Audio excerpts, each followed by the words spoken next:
لعلکم تتقون، تاکہ تم متقی بن جاؤ. تو ہم ابھی تقوی پہ نہیں، انشاءاللہ میں آج مجھے کل سے تقوی کی تعریف کروں گا کہ تقوی کیا ہوتا ہے. ابھی میں روزے پہ بات کروں، آج آخری روزے کا لیکچر ہے کہ روزے سے کیا ہوتا ہے. میں نے بتایا تھا کہ روزے کی کچھ انفرادی فوائد ہیں. بندے کو جو روزہ رکھتا ہے اس کی ذات کو، جس میں اس کو تقوی بھی آتی ہے، اپنی خواہشات پہ قابو کرنا بھی آتا ہے، وہ کم گو بھی ہو جاتا ہے، وہ زیادہ میڈیا بھی یوز نہیں کرتا. وہ تقریباً 30 دن برابر جب وہ ایک کام کرتا رہتا ہے نا تو وہ عادی ہو جاتا ہے. اگر وہ عید الفطر میں تمام اپنی محنتوں کو ضائع نہ کرتے، اگر وہ ضائع کر دے پھر وہ عادی نہیں ہوتا، پھر وہ اسی ڈگر پہ آ جاتا ہے. تو یہ انفرادی ہے. اجتماعی یہ تھا سب سے پہلے میں نے بتایا تھا، وہ اپنے ناصر مکارم سے اللہ تعالیٰ نے سلامت رکھے، زندگی دے، صحت دے، کہ وہ کہتے تھے ایک اجتماعی اس کا فائدہ ہے. سب سے پہلے مساوات، امیر غریب بھوک کے لحاظ سے، پیاس کے لحاظ سے برابر ہوتا ہے.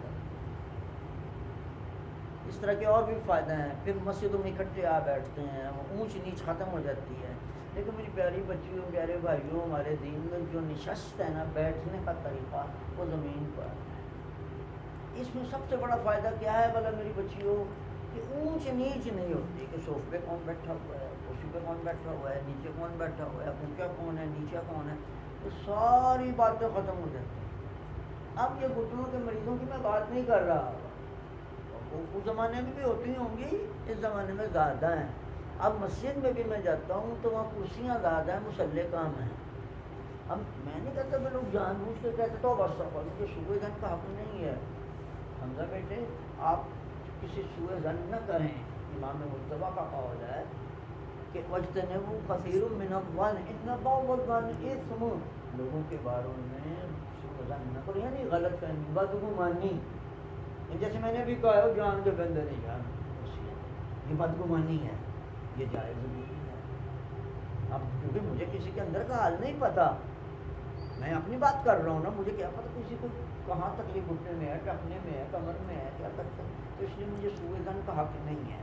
لیکن یہ میں دیکھ ضرور رہا ہوں کہ مجھے ماشاءاللہ 50 سال ہو گئے، آدھی صدی گزر گئے ممبر پر بیٹھے ہوئے، مسجد میں بیٹھتا ہوں تو پہلے کرسی نظر ہی نہیں آتی. آپ تو پہلے ہی ہوئے ہوں گے جب سے میں بیٹھا ہوا ہوں کہ وہ کرسی اب کرسی ہی کرسی ہے، مجلس اعضاء میں بھی اور اللہ تعالیٰ کے گھر میں بھی. بہرحال اللہ تعالیٰ بیماروں کو صحت دے. تو میں یہ بتا رہا تھا کہ یہ زمین پہ بیٹھنے کا سب سے بڑا فائدہ کہ اونچ نیچ ختم ہو جائے. نمبر 2، اس میں گنجائش بہت زیادہ ہے. کرسیوں سے چند بندے بیٹھتے ہیں، باقی جگہ خالی ضائع ہو جاتی ہے. آپ نے پیچھے کرسیاں رکھ کے دیکھ لیں. آپ کرسیوں بھی ہال ماشاء اللہ کافی بڑا ہال ہے، اس میں کرسیاں رکھ لیں، میرے خیال 100 سے زیادہ نہیں آئی. بندے میں آپ کو 500 بٹھا دیتا ہوں. زمین پہ گنجائش بہت زیادہ ہے، اونچی ختم ہو جاتی ہے، یا آپ میں پیار محبت ہوتا ہے، وہی ایک مساوات نظر آتی ہے. یہ اس قسم کے اس میں فائدہ ہے. بار صورت اللہ تعالیٰ بیماروں کو صحت دے. تو آج جو میں روزے کی بتانے لگا ہوں، یہ میرے دوسرے استاد ہیں علامہ علی تصغیری صاحب. یہ ہے ویسے مختلف لیول کے بندے، لیکن اپنے آپ کو آیت اللہ نہیں لکھتے. آیت اللہ کسے کہتے ہیں قاسم بھائی؟ جو درجہ اجتہاد پہ فائدہ اس کو ڈگری مل گئی ہو کہ یہ اجتہاد کر سکتا ہے، یعنی فتویٰ دے سکتا ہے، اس کو آیت اللہ کہتے ہیں. علی تصغیری صاحب آیت اللہ ہیں، لیکن یہ لکھتے نہیں، کس نفسی کرتے ہیں. میں ان کا شاگرد رہا ہوں ماشاء اللہ، باقیوں کو تو ماشاء اللہ، یعنی بس ان کا اللہ تعالیٰ میرا خیال ابھی یہ زندہ ہے، میں نے سلامت رکھے. انہوں نے یہ کتاب لکھی ہوئی ہے، اس کا نام ہے الصوم، روزہ. کتاب کا نام ہی ہے. اس کے اندر انہوں نے میں صرف یہ چیپٹر پڑھنے لگا ہوں کہ روزہ ہمیں کیا دیتا ہے، اجتماعی طور پہ کیا دیتا ہے. سب سے پہلے انہوں نے کہا روزہ ہمیں صبر کی تربیت کرتا ہے، مشق کراتا ہے صبر کا. اور وہ آیت یہ پیش کر رہے ہیں کہ اللہ تعالیٰ نے جب میں سورہ بقرہ کی آیت ہے، دوسرے پارے میں آپ جب رکوع پڑھتے ہوں گے، یا ایھا الذین آمنوا استعینوا بالصبر والصلاۃ، کہ اے لوگوں اس سے صبر سے اور نماز سے مدد مانگو. تو وہ پھر اس کی تفسیر میں انہوں نے بتایا کہ اس سب سے مراد روزہ ہے. کہ روزہ، میں نے حدیث بھی سنائی تھی پیغمبر صلی اللہ علیہ وسلم کی کہ ان شہر اللہ شہر الصبر، یہ صبر کا مہینہ ہے، یہ میں جہاں اور بہت سی چیزیں سکھاتا ہے، صبر کرنا سکھاتا ہے. اور اب انشاءاللہ یہ بتائیں گے کہ صبر ایک ایسی صفت ہے کہ جس سے انسان کبھی ناکام نہیں ہوتا. یہ بہت اچھی صفت ہے صبر، تحمل. جلد بازی اور یہ زبردست نقصان دہ ہے، خصوصاً نوجوانوں کو جو جلدی میں کرنا چاہتے ہیں کوئی کام، چاہے تعلیم ہو چاہے کاروبار ہو، جو بھی کچھ ہو، اکثر و بیشتر اس میں نقصان ہو جاتا ہے. اور ایک محاورہ بھی بنا ہوا ہے، ایک آیت حدیث بننے کا محاورہ ہے کہ جلدی کا کام شیطان کا. یہ محاورہ لوگوں کا تجربہ ہے کہ جلدی میں نقصان ہو جاتا ہے. یہ جتنے بھی ایکسیڈنٹ ہوتے ہیں نا سڑکوں پہ، اس کے اندر حمزہ کیا ہوتا ہے؟ جلدی. آپ کہتے ہیں میں جلدی نکلتا ہوں، میں جلدی نکلنے میں دیکھو ٹکرا دوں. تو یہ تمام ایکسیڈنٹ کے پیچھے ہے جلد بازی. جتنے بھی آپ دیکھیں ٹھیک ہوتا ہے. تو یہ کہتے ہیں کہ ہمیں یہ قرآن کی آیت ہمیں بتاتی ہے وَاسْتَعِينُوا الصَّبْرَ وَالصَّلَاةِ کہ صبر اور نماز سے مدد مانگو. اب مدد مانگنے کا مطلب یہ ہے کہ اگر میں نمازی ہو جاؤں گا تو یقیناً کیا مدد ملے گی؟ قاسم بھائی لوگ مجھ پہ اعتبار کرنے لگے، یار نمازی ہے. سیدھی سی بات، اگر میں اس کو کچھ چیز دیتا ہوں کہ اگر جناب یہ حلال بھی ہے پاک بھی ہے، کیونکہ ایک نمازی بن جائے. سب سے پہلا تاثر یہ نماز پڑھتا ہے، خود بھی پاک ہو جاتا ہے، اس کے کپڑے بھی پاک ہوتے ہیں. کوئی چیز دیتا ہے تو یہ پاکیزگی ہوتی ہے. اگر کوئی کیش دیتا ہے تو اس کی حلال ہوتا ہے. یہ حصہ اس میں ظن ہے نا. جیسے میرا ڈاکٹر ہے، آپ ڈاکٹر کو سمجھتے ہیں کہ یہ بد پریزی نہیں کرتا. اچھا میں آپ سے ایک سوال کروں گا، لڑکے مجھے لڑکیاں کے جواب دیں. آپ نے کبھی کسی ڈاکٹر کو بازار میں کھڑے ہوئے کھاتے دیکھا؟ مچھلی والی دکان میں مچھلی کھاتا ہوں، کئی بڑے کی دکان پہ دے لیتا ہوں باجی ان کی دکان پہ. آپ نے دکان دوبارہ چینج کر لی ادھر؟ ہاں جی ادھر آ ڈبل ہو گئی گئی. نہیں وہ بھی ہے، پھر دو رکھ لی ہیں. دو رکھ لی. چلو اللہ برکت دے. ہاں میں بہت خوش ہوا، میں نے کہا چلو دوبارہ سے بازار میں آ گئے ہیں. وہ تو چھوڑ تو اچھا چلو اللہ آپ کو برکت. وہ چھوڑ دیں گے. ہاں جو اللہ تعالیٰ برکت دے، اللہ تعالیٰ آپ کو بہت دے. آپ ماشاء اللہ بہت خیرات کرتی ہیں، اللہ تعالیٰ آپ کو بہت دے. میں یہ بات کر رہا تھا کہ یہ صبر و صلاح ہمیں بہت کچھ دیتی ہے. جیسے میں نماز کی بات کر رہا تھا، ڈاکٹر کی بات، کہ ڈاکٹر کو آپ نے کبھی بازار میں کھاتے ہوئے نہیں دیکھا. کیوں؟ کہ یہ افزان صحت یعنی ہائیجینیکلی ہر طرح کو سوچتے ہیں. بازار میں جرمز ہیں، گرد و غبار ہے، یہ گھوڑوں کی جو نجاستیں ہیں، اور آج کل تو یہ وہ کورونا کا وائرس بھی ہے. تو یہ کیوں؟ اس لیے وہ ڈاکٹر ہے. اسی طرح ایک پاک صاف رہنے والا بندے سے ہی ایسی کی توقع نہیں کی جا سکتی کہ وہ گندگی کے لیے بات کرے گا یا گندگی میں بیٹھے گا یا کپڑے گندے ہوں گے. تو یہ ایک تاثر ہوتا ہے. تو اسی طرح یہ کہتے ہیں کہ سوم، وہ کہتے ہیں کہ اس میں یہ اس سوم کو جناب ایک ملکہ صبر پیدا، ہمارے اندر ایک طاقت جس کو صبر کہتے ہیں کہ ہم کوئی بات جلد بازی نہیں کرتے، کیونکہ ہمیں روزہ سکھاتا ہی صبر ہے. ابھی مثلاً جی افطار میں کتنے گھنٹے ہیں؟ یہ ابھی پون ہوا ہے، یہ 1 منٹ 10 منٹ ہیں. تو روزہ جا کے بولے گا 7 بجنے میں 10 منٹ میں، ابھی 5-6 گھنٹے ہیں. تو اب یہ میں بے صبرہ نہیں ہوں. اور میں ایک شرعی مسئلہ بھی بتا دوں، جو مسئلہ بھی یاد آ گیا ہے کہ جو لوگ زوال سے پہلے یا زوال کے فوراً بعد ہی اپنی افطاری کا انتظام کرنے لگ جاتے ہیں، میں یہ پیوں گا یہ کھاؤں گا، وہ اللہ کو بس اس کا مکروہ کہتے ہیں، اللہ کو پسند نہیں ہے. کہ مثلا میں ابھی سے تہذیب کر دوں، یار یہ شربت رکھ چھوڑو میں افطاری کروں گا، یار یہ پھل رکھ چھوڑو میں افطاری کروں گا. یہ یعنی ایک قسم کی بے صبری ہے کہ میں ابھی 4-5 گھنٹے ہیں. اب میں نہیں نا باجی، مثلا میری دانش بھی باجی کرنی ہے پکاتی ہیں، ان کا مسئلہ نہیں ہے. ہم یوں آدمی ہیں کہ وہ ابھی سے شروع ہو جاتی میں کہ کیا کھاؤں گا کیا لوں گا، شربت رکھو جی، فلودا لاؤ جی، فلانی چیز کرو. یہ اللہ کو یہ مکروہ ہے، حرام نہیں ہے، برا لگتا ہے. میں آپ کو اس کی مثال دے دیتا ہوں نا. ہمارے چھوٹے بچے ہم سے میرے پوتے نواسے اس عمر کے ہیں کہ اگر وہ کھانے پینے کی چیز میں زیادہ تما کرے نا تو کرنا بیٹا یہ نہیں کرتے، بری بات ہے. تو یہ بڑے آدمی کو روزے میں اگر وہ ہر وقت افطاری کے بارے میں سوچتا رہے کیا نہیں کیا کھانا ہے کب کھانا ہے، یا بار بار پوچھے شاہ جی کتنے گھنٹے رہ گئے میرے روزے کھلا نہیں کیوں، بار بار خصوصاً آخری ٹائم میں جب 1-8 گھنٹہ رہ جائے اور والدہ افطاری پکا رہی ہو تو بعد بچے یہ تو بولے کتنی دیر ہے ابھی، تو وہ یار ابھی 10 گھنٹہ ہے. یہ اللہ کو بہت بری لگتی ہے بات. اس سے روزے سے نفرت سے توبہ سب نفس بہت برا ہے. یعنی اچھا نہیں لگ رہا، یعنی کہ میں جان سے جان چھڑانا چاہتا ہوں روزے سے، یہ پسند نہیں ہے۔ جیسے لوگ نماز میں کہ نماز میں کھڑتے مصیبت پڑ جاتی ہے، کوئی آدمی آواز و قنوت پر پڑھاتے ہیں، بڑی لمبی قنوت پڑھی ہے۔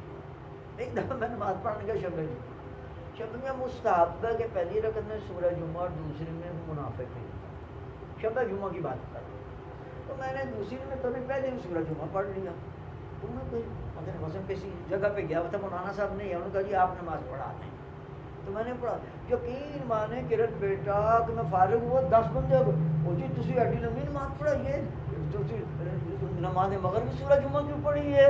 میں کہا یار میں پولیس داخلہ کرا دوں، گرفتار کرا دوں، بڑی غلط بات کرتا وہ شب جمعہ۔ پھر میں مفادی بلائی، میں کہ مفادی لے آؤ، نکال کے دکھایا کہ شب جمعہ نماز مغرب میں سورہ جمعہ پڑھنا مستحب ہے۔ میں کہتا ہوں جرم کیا میں کتنی دیر لگی؟ 3 منٹ سورہ جمعہ کے دن میں آپ کے سامنے پڑھوں گا، 3 منٹ لگتے ہیں۔ وہ مصیبت بات تھی، انہوں نے واقعی میری جان نو پہ رہا ہے، وہ شاہ جی تسی کی کیتا سے میں کہا یار بڑا ہی ظلم کر دیتا ہے، بندہ قتل کر دیتا ہے، اتنے بے وقوف۔ یعنی اب دیکھیں، یعنی یہ ہے، یہ چیز اللہ کو گوارا نہیں ہے۔ اللہ تو کہتا ہے دل لگاؤ، مجھے کہتے ہیں کہ آپ نے دوسری منافقون کیوں نہیں پڑھی؟ میں بہت ان کو کہا، میں نے کہا میں یہ توقع کر رہا تھا کہ آپ مجھے پاس اکٹھے ہو گئے ہیں تو مجھے یہ کہا کہ آپ دوسرے رکعت میں آپ نے منافقون کیوں نہیں پڑھی، تو آپ مجھے پہلے سے ڈانٹ رہے ہیں۔ یہ کوئی بات نہیں، اگر لوگ آپ نہیں پڑھتے ہیں وہ کہتے چھوٹی سورہ پڑھنی چاہیے، میں کہاں سا فتویٰ لائے ہو چھوٹی سورہ پڑھنی چاہیے؟ وہ نہیں، لوگوں کو کام ہوتا ہے۔ میں نے کہا چلو بھائی روز ہو گیا تو کسی دن لمبی بھی پڑھ لیں، کچھ جرم تو نہیں ہے۔ اس سے پتہ چلتا ہے حمزہ بیٹا کہ مجھے نماز میں دیر سے بہت تکلیف ہوئی ہے کہ میں 2 منٹ زیادہ نماز میں نے لگا دی۔ اچھا میں نے نماز جلدی ختم کر دیں تو کیا ہوتا؟ میں گھر چلا جاتا، ادھر چلا جاتا، کسی لغویات میں مصروف ہو جاتا، دنیاوی کام کرنے لگ جاتا، تو وہی ٹائم میں نے اپنی زندگی کا وقت جو ہے وہ نماز میں گزارا۔ تو میں یہ بات کر رہا ہوں کہ ایسی باتیں جو ہیں نا، تو یہ جناب والا یہ اب یہ کہہ رہے ہیں کہ صبر ایک ایسی صفت ہے جو انسان کی مصیبتوں کو ختم کر دیتا ہے۔ یاد رکھیں، صابر بندے کو شدید درد بھی ہوتی ہو تو ہائے وائے نہیں کرتا، نہ واویلا کرتا ہے، نہ کسی کو شکایت کرتا ہے، نہ شور مچاتا ہے، وہ برداشت کرتا ہے۔ ہمارے ایک ملک تھے تو ان کو کینسر تھا جگر کا، دعا مانگو بیٹے کسی کو کینسر نہ ہو، ایک اور جگر کا بڑی تکلیف ہوتی ہے، ڈاکٹر کہتے ہیں کہ یہ ناقابل برداشت ہے۔ تو ہاسپٹل چلے گئے ہم طالب علم، کچھ ان کے 5-6 مل کے ان کی عادت کے لیے ہاسپٹل گئے، تو ڈاکٹر نے بتایا ان کے پاس زیادہ نہ بیٹھنا، ڈاکٹر نے میرا جو بار بیٹھا ہوا تھا ان کو بڑی سخت تکلیف ہے، آپ جلدی سے سلام کر کے تو آواز اسی کر کے آ جانا، یہ ڈاکٹر نے میں کہا۔ ہم شاگرد تھے، اندر گئے تو وہ جناب ایسے جیسے خوش ہیں، اسمائلنگ، خوش ہو رہے ہیں، مجھے مذاق کر رہے ہیں، اس کو مذاق کر رہے ہیں۔ تو میں شادی شدہ تھا گیا تھا، میری بیگم کو پوچھ رہے ہیں یار بیگم تمہاری ناراض تو نہیں، تمہارے ساتھ لڑائی تو نہیں کبھی کرتے ہو؟ ہی از آن بیڈ، ہنس رہا ہے۔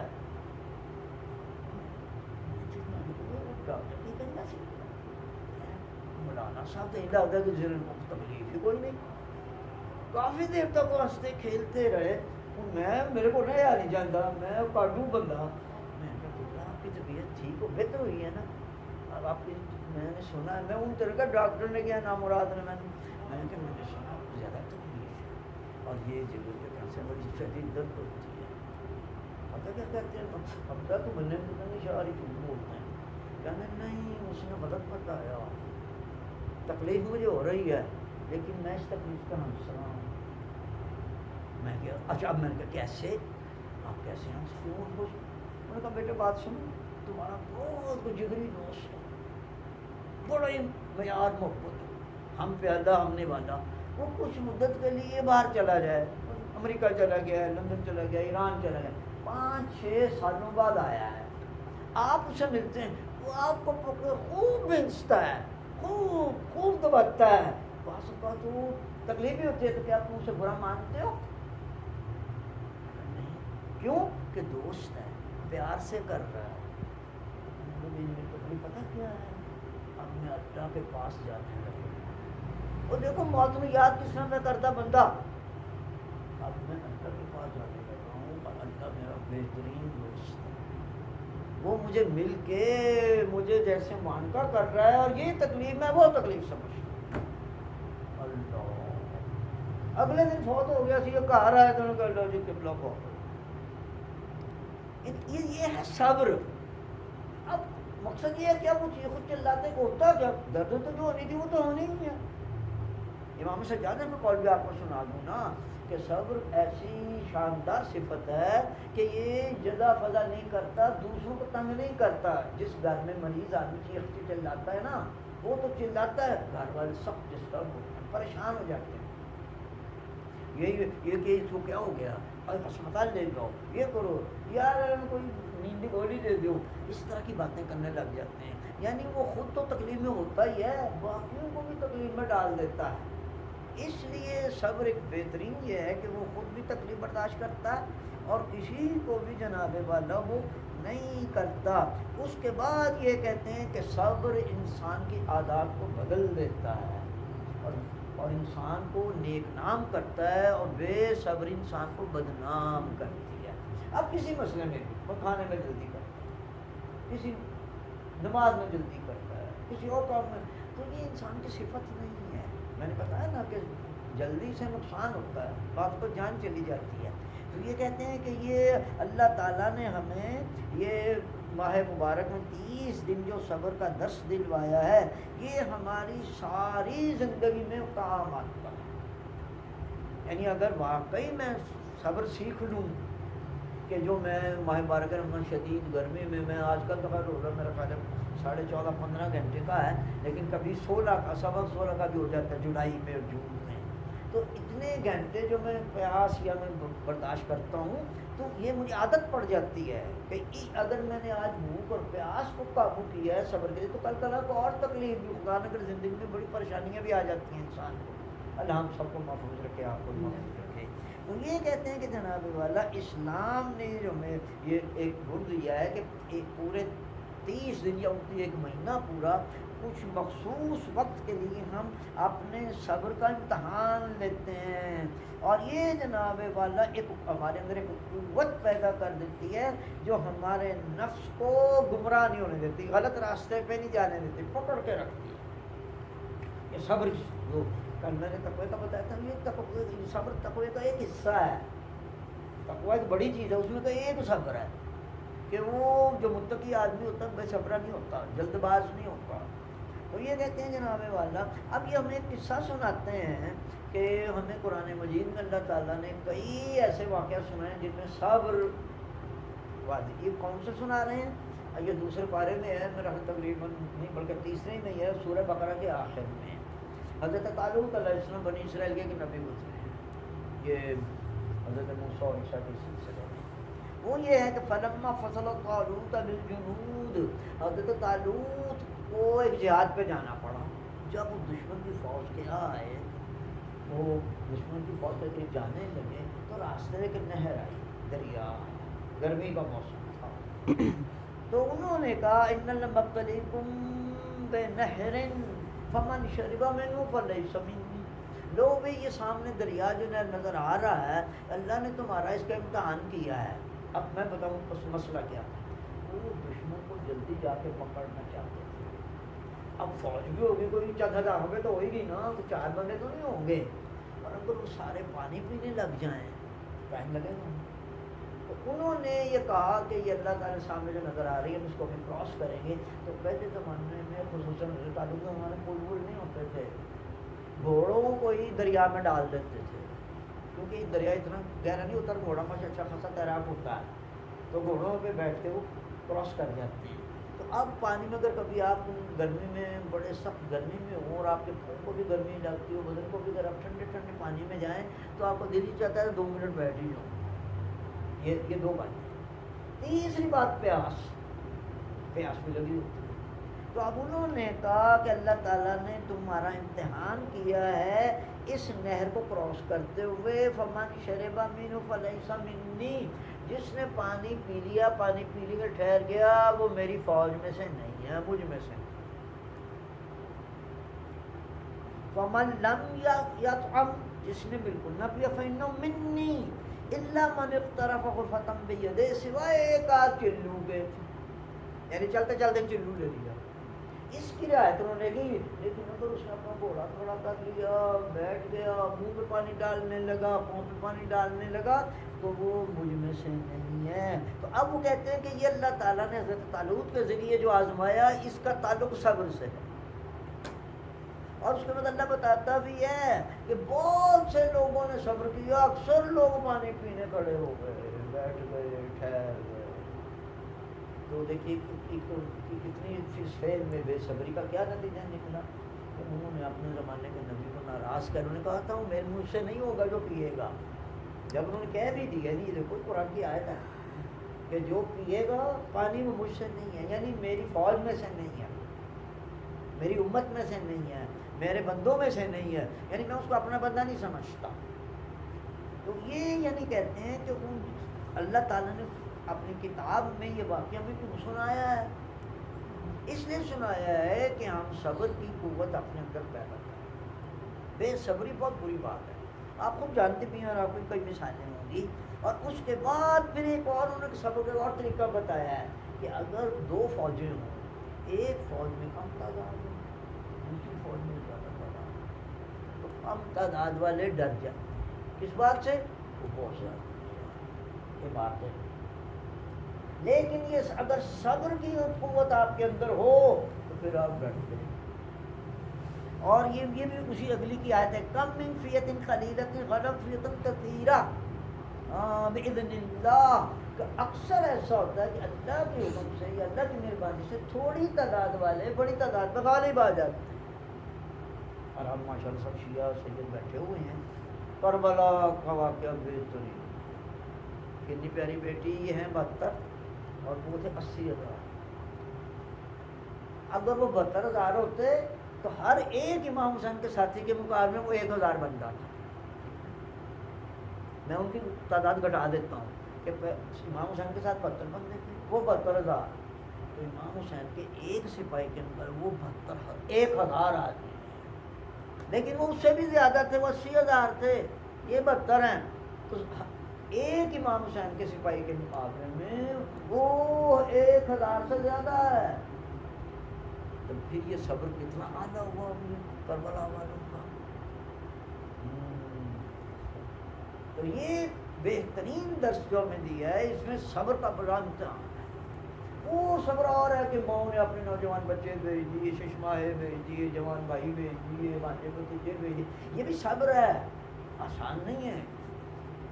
یہ حضرت عباس کے یہ ٹوٹل 4 بھائی تھے، 3 بھائی اور تھے، یعنی ایک ہی ماں سے بھائی، تو وہ حضرت عباس کے 18-19 ہیں، لیکن اپنی ماں سے یہ 4 بھائی تھے۔ وہ 3 بھائیوں کو حضرت عباس نے اپنے سامنے شہید کروایا۔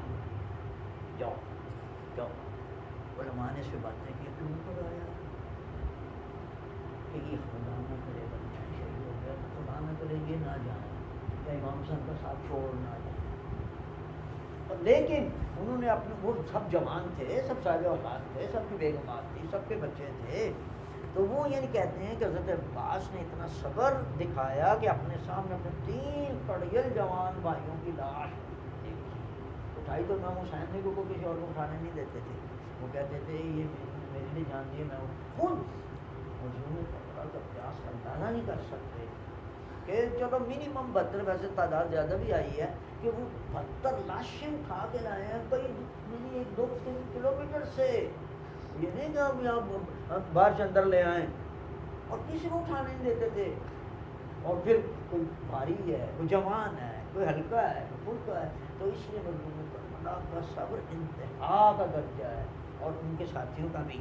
تو یہ بھی واقعہ بیان کرتے ہیں کہ یہ صبر ہی ایسا ہے کہ جس نے شہدائے کربلا کو اتنا بڑا مار کا سر کرنے کی ہمت بھی دی اور کامیاب بھی ہوئے۔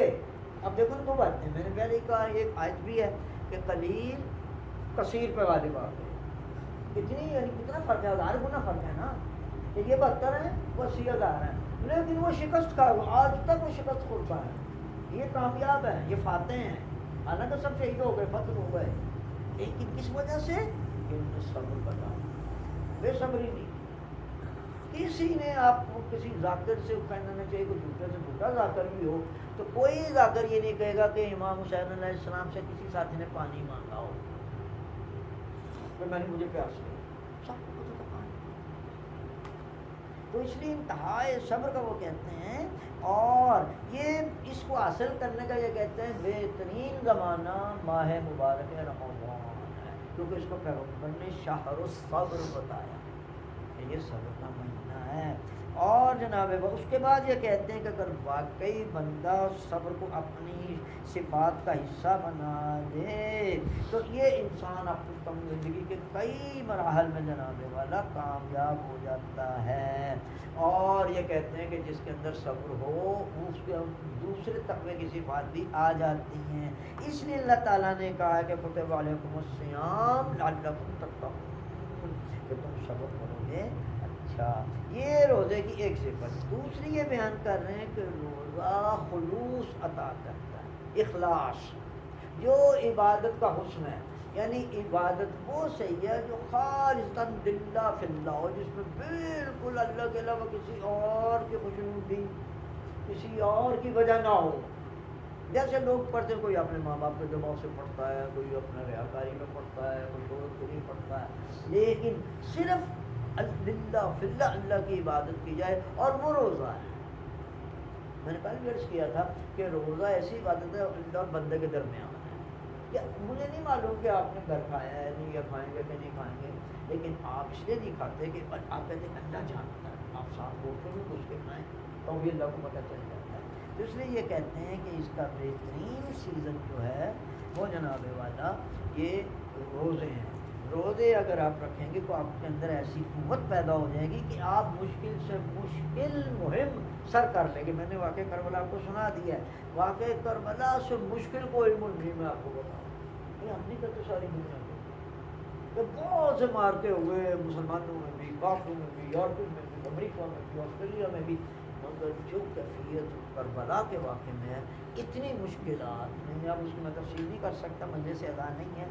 اس کے بعد یہ ہے اخلاص، کہ اخلاص جناب جس میں انہوں نے جناب سیدہ سلامہ کے کوئی نقطہ کوٹ کی جملہ کوٹ کیا ہے کہ وہ جب وہ گئی نا ابو بکر کے دربار میں تو انہوں نے صرف فقہ کی بات نہیں کی، بلکہ وہ خطبہ جامع المطالب ہے کہ اس میں ایک نہیں ہزار مطلب ہے۔ اللہ آپ کو عربی کی ذوق اور شعور عطا فرمائے، اگر آپ پڑھیں تو اس میں ایک ایک جملے میں ہزار ہزار مطالب ہیں۔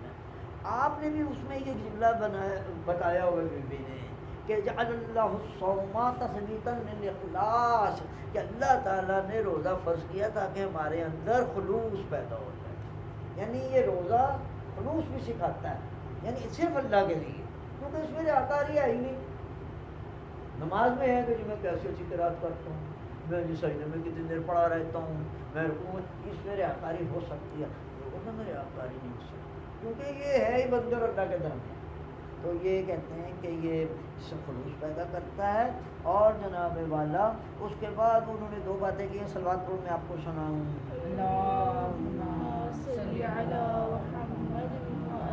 ہاں، ایک تو وہی جو میں نے بتا دی ہے کہ دوسری عبادات میں چونکہ کئی کام کریں، یا میں نماز کی بات کروں، وضو کرنا پڑتا ہے، قیام کرنا پڑتا ہے، اذان دینی پڑتی ہے، اقامت کہنی پڑتی ہے، رکوع ہے، سجدہ ہے، اور اس میں آپ کو کئی موقع پہ دکھاوا کرنے کی قسم کی یعنی موقع مل جاتا ہے، لیکن روزے میں یہ نہیں ملتا۔ اور پھر یہ میں آپ کو بتاؤں کہ اگر اللہ کے علاوہ کسی اور کے لیے کیا جائے جس کو وہ ایک اس کو شرک خفی کہتے ہیں، یہ چھپا ہوا شرک ہے، کیونکہ شرک کے معنی کیا ہے کہ ہم کسی کام میں اللہ کے ساتھ کسی کو ملا دیں۔ تو جب میں ریاکاری کروں گا تو میرے خیال کا یہ ایک تو میں اللہ کے لیے اور ساتھ میں اس بندے کو دکھانے کے لیے بھی پڑھ رہا ہوں، چاہے والدین ہی ہوں، ساس سسر ہو، اولاد ہو، اگر میرا دھیان آ گیا کہ میں یہ فلانا بندہ ہے تو ہو گیا۔ آپ کو میں لطیفہ بھی سنا دوں تو پھر ذرا آپ بور ہو رہے ہیں، نیند آ رہی ہے، سب کو بھابھی بہت سو رہی ہیں، ان کو میں نے کہا رات کو سو لیا کریں، لیکن سوتی نہیں ہے۔ اب ان کو کچھ نہیں پتا میں نے کیا بتایا، اب یہ واقعہ دیکھا خوش ہو جائیں گے۔ ایک آدمی تھا، اسے ریاکاری کی بڑی عادت تھی، وہ جناب بڑے نہیں کہہ کے تو بڑے لمبے میں رکوع کرتا تھا۔ تو ایک آدمی کے پاس گیا کہ میں اپنی ریاکاری کیسے ختم کروں، تو انہوں نے کہا بھائی ایک مشکل کام ہے لیکن کرو۔ تم ایسی مسجد میں اگر نماز پڑھنا کوئی نہ ہو، اکیلے میں پڑھو نہیں ہوگا تو تم میرے آکاری کی طبیعت نہیں چاہے گی، نہیں کوئی ہوگا تو ریاکاری کرو. انہوں نے کہا اچھا جی. وہ چلا تو دور دراز ایران سے مسجد تھی، وہاں سے نماز چھوڑ دی. 2 رکعتیں پڑھ بیٹھا تھا تو مسجد کا دروازہ کھلا، ایسا لگا جیسے کوئی آیا. سمجھ آ رہی ہے آپ کہ وہ اکیلا چلا گیا، اور جب اس 2 رکعتیں پڑھ بیٹھا تو مسجد کا دروازہ کھلا. جو کوئی آتا ہے تو سن لیتا نا پتا کہ کوئی آیا ہے. اب جو آیا تو اس نے ریاکاری کرنی شروع کر دی، لمبی رکعت. وہ جب ختم کر کے بیٹھا تو پیچھے دیکھا تو کتا بیٹھا. کہتے واہ پروردگارا میری خباثت دے کہ پہلے میں انسانوں کو ریاکاری کرتا تھا.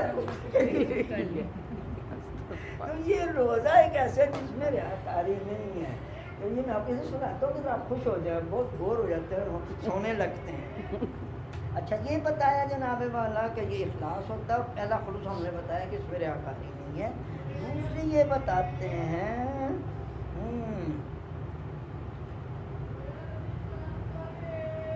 یہ وہ جو میں آپ کو بتا چکا ہوں، یہ دوسری کہ جو صبر کا قائل ہوتا ہے وہ افطاری کا انتظار نہیں کرتا. یہ انہوں نے اس طریقے سے اس کو بیان کیا ہے.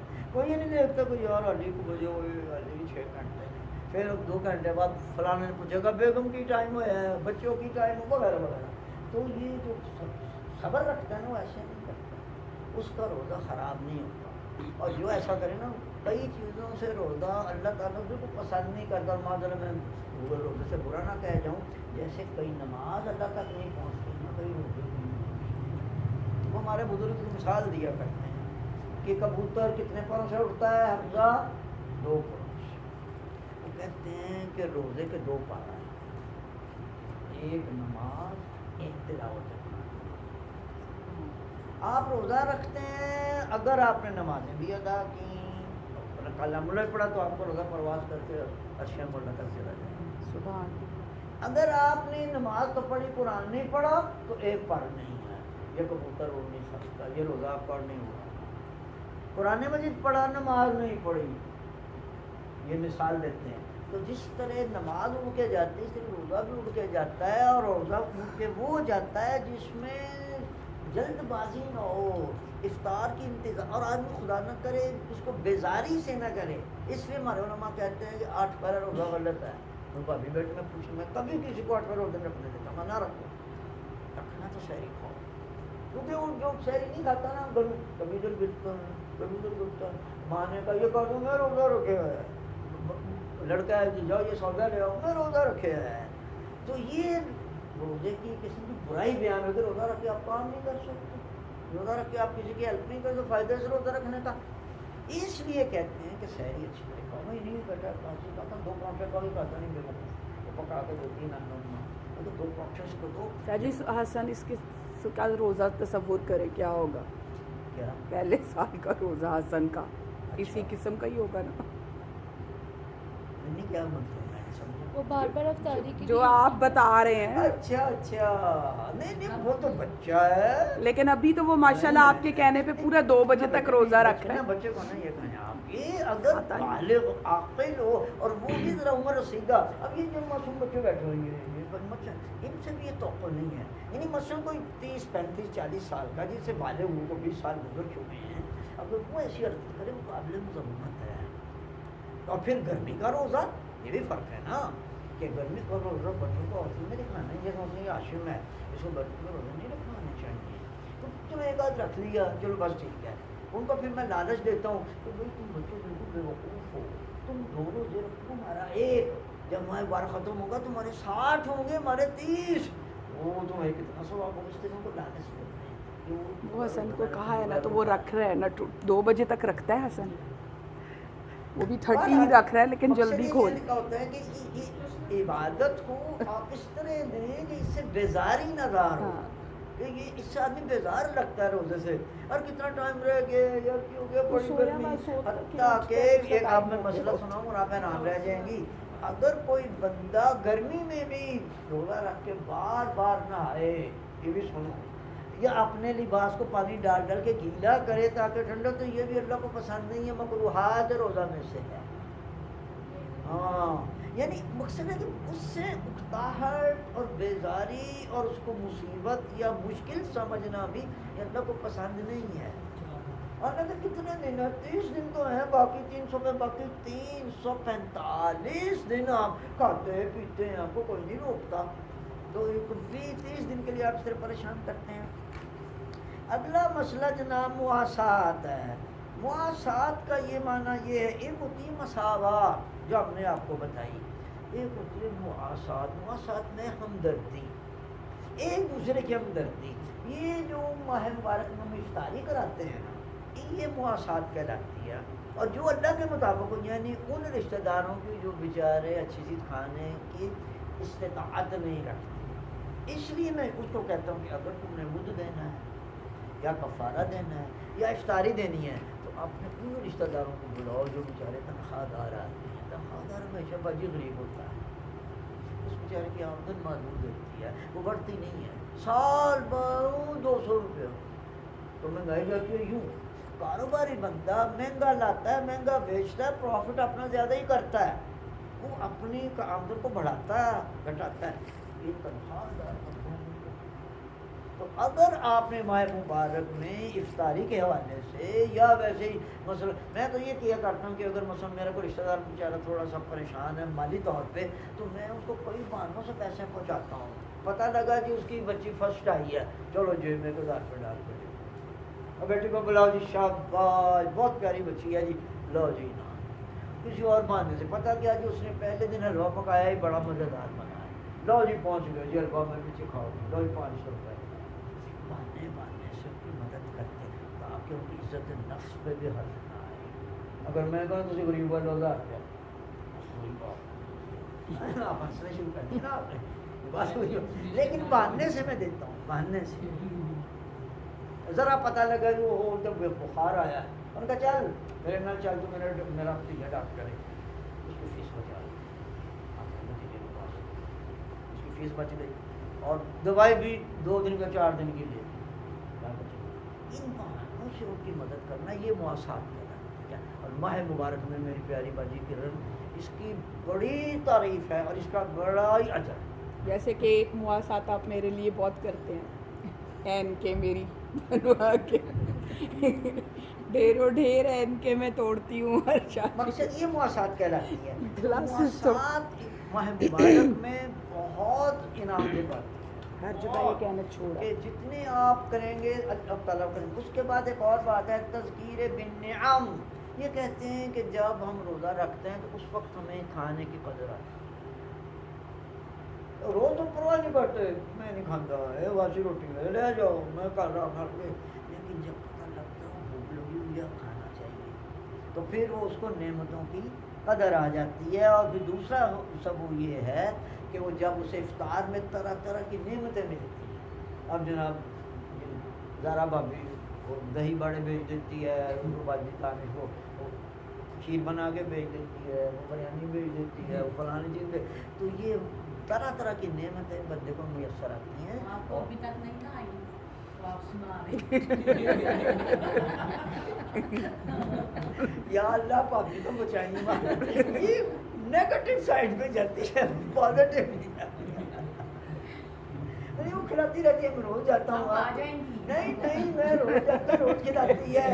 اب میں آپ کو دکھایا کروں جا کے کہ آج اس نے یہ کھلایا ہے. اچھا چلو بھی آخری الایمان والقرآن و حب اہل بیت. روزہ ہمیں قرآن سے محبت, اہل بیت سے محبت سکھاتا ہے. کیوں بھائی حمزہ؟ کیونکہ اہل بیت نے سب سے پہلے روزے بہت رکھتے. ہر آپ کا امام ہے, وقت کم از کم سال میں 6 مہینے, یہ کم از کم بتائیں منیمم, میں ابھی گناتا ہوں. رجب و شعبان و رمضان 3 مہینے پورے, 3 تو ختم ہو گئے جناب. ذی الحجہ کے پہلے 9, محرم کے پہلے 9, ذیقعدہ کے پہلے 10, ہر مہینے کی یکم 15 آخری, پھر وہ 4, یہ 17 ربیع الاول جناب والا, وہ 27 رجب, وہ 25 ذیقعدہ, 18 ذی الحجہ یہ الگ. پھر شکرانے کے روزے کہ منت ماننی بی بی نے میرے بچوں کو 3 روزے. وہ کم از کم آپ کا ہر معصوم وقت جو آپ کا امام ہے یا جناب سیدہ سلام علیہ میں سے ایک ہیں، وہ کم از کم سال میں 6 مہینے کے روزے رکھتے شاہ جی وہ عید مباہلہ والے ہیں نا ہیں۔ جی جو بی بی نے رکھے تھے؟ نہیں عید مباہلہ سے وہ بچے پہلے، بیمار ہو گئے تھے، اس سے پہلے انہی دنوں میں، انہی ایام میں یہ مبالغہ ہے 9 ہجری میں، تو روزہ انہوں نے رکھے ہیں 10 ہجری میں۔ لیکن ڈیٹس پوچھ رہی ہوں کہ ڈیٹس تو وہی ڈیٹس میں بنے. بتاتا ہوں نا، ڈیٹس ان کے اب یہ ایگزیکٹلی میں اس وقت میں روزے سے ہوں، میں ڈیٹس بتا دوں گا شام کو انشاءاللہ. اچھا لیکن وہ 10 ہجری ہے اور یہ عید مبارک ہو گئی 9 ہجری میں. جی وہ پتہ ہے مجھے. یہ یعنی اس میں ان سے بیت، اور اس کے بعد جناب والا وہ جو دعائیں ہم پڑھتے ہیں روزوں میں، جو کلام اللہ پڑھتے ہیں، یہ ساری بتا رہے ہیں، یہ سارا فیض روزوں کا ہے. اور روزوں میں کل آپ کو بتا ہی چکا ہوں کہ جو انسان کو اپنی صحت اور بدن کے بارے میں اللہ تعالیٰ عطا کرتا ہے وہ اس کے علاوہ ہے.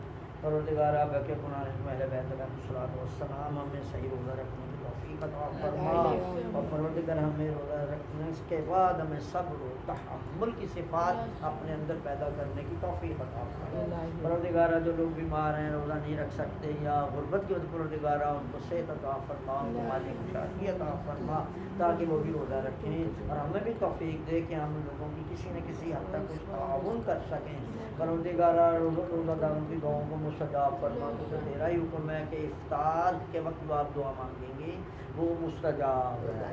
ہم جو بھی مانگتے ہیں سب سے بڑی دعا یہ پروردگار اس وائرس کو دور فرما، جس کی وجہ سے تیری ساری دنیا، کیا مسلمان کیا غیر مسلمان، کیا عورتیں کیا مرد کیا معصوم بچے، پروردگار اس سے پریشان ہیں. ہمیں اس ہمارے ملک کے بڑے حالات برے حالے ہو گئے ہیں، لوگ بھوکے مر رہے ہیں. پروردگار تو غفور رحیم ارحم الراحمین ہے. یہ ظالم حکومت نے یہ لاک ڈاؤن تو کر دیا ہے، لیکن ان کو اندازہ نہیں کہ لاک ڈاؤن کے جو ان کی عوام اور ان کی رعایا تباہ ہو رہی ہے، ان کو اللہ تعالیٰ احساس عطا فرمائے. اور جن کی خاص دعائیں ہیں بچوں کے بارے میں، بیٹیوں کے بارے میں، رشتے کے بارے میں، شادی کے بارے میں، ان کو دعاؤں کو مستجاب فرما. پروردگار اور بھی کوئی بچی امتحانات دے رہی ہیں، کوئی اور بھی کوئی کام کر رہی ہیں، ہم سب کو ہر مہم میں ہر جگہ میں کامیابی و کامرانی عطا فرما. ہمیں صبر و تحمل اور خصوصاً صلہ رحمی کرنے کی توفیق دے، اور قطع رحمی جیسے برے گناہ سے محفوظ و معصوم فرما. پروردگار جی جن لوگوں نے امام بارگاہ دی ہوئی ہے، جو کچھ بھی دیتے ہیں پر ان کو جزائے خیر عطا فرما. اس کا ثواب ان کے مرحومین کو ایصال فرما، اور ان کے بال بچوں کو تا دور محمد علیہ السلام اسی دین محمد قائم دار. ربنا تقبل منا انک انت السمیع العلیم. آمین آمین یا رب العالمین. برحمتک یا سورہ فاتحہ. بسم